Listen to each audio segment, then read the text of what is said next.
శ్రీకాళహస్తి ముత్యాలమ్మ ఆలయంలో రెండవ రోజు పోతురాజు ముగ్గు వేసి సంప్రదాయ పద్ధతిలో జాతర పూజలు వేడుకలు జరిపారు. ఆలయ చైర్మన్ అంజూరు శ్రీనివాసులు, ఈవో నాగేశ్వరరావు భక్తులకు అన్నప్రసాదాలు పంపిణీ చేశారు. శ్రీకాళహస్తి గ్రామదేవత ముత్యాలమ్మ జాతర సంప్రదాయ పద్ధతిలో వైభవంగా జరుగుతోంది. రెండో రోజు ఆలయంలోని మూల విరాట్టుకు విశేష అభిషేకాలు చేసి విశేష అలంకారాలు చేశారు.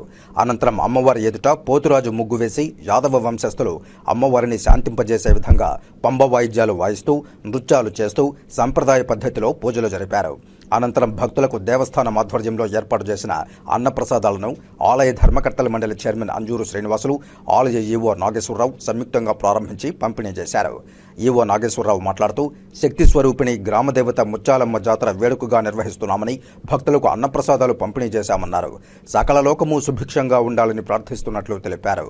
ఈ పూజాది కార్యక్రమాల్లో EO Nageswararao, temple incharge Lakshmaiah తదితరులు పాల్గొన్నారు.